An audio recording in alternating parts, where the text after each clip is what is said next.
So here we have the Hyundai i20 on a 16 plate. So I'm going to start off by showing you around the outside of the car, and then we'll hop in and run through some controls on the inside. From the outside though, you can see it's a 5-door car with alloy wheels. Let's start off inside the boot and then work our way around the rest of the car from there.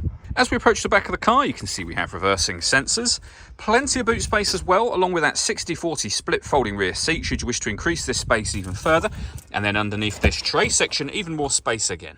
Okay, so we're just going to work our way back round to the front of the car, and then we'll hop in and run through some controls on the inside from there.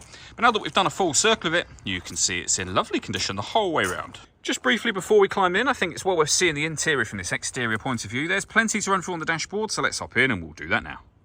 Okay, now that we're inside the car, we're going to start with the dials. We have the rev counter on the left, speedometer on the right-hand side, and in the dead centre, you can see the coolant temperature gauge, the fuel gauge, and the total miles for this car, which are 80,042.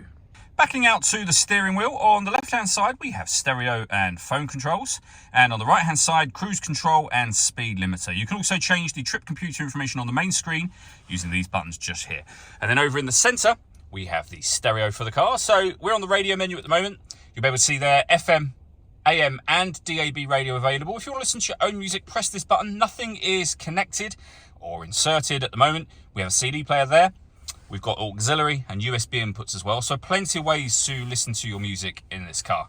You can also pair your phone from here by hitting number 2 to add new. We're going to cancel that for now. The main volume for the stereo is on the left-hand side just there. And then beneath that, we have the air conditioning. So you can adjust the direction the air is being distributed in, the fan speed, and the temperature. Air conditioning is off at the minute, so that button turns it on. Same button to turn it off, of course. If you hit that one, you'll recirculate the air that's in the car. That's a great way of heating it up or cooling it down quickly, depending on the temperature you've set just here. Beneath that, we have 2 12-volt charging sockets, as well as auxiliary and USB inputs, and then a 5-speed manual gearbox for the car. All that leaves me to say is thank you for taking the time to watch this video. If you'd like to come and see the car in person and have a test drive, please feel free to give us a call here at Surrey Specialist Cars. We'd love to hear from you soon.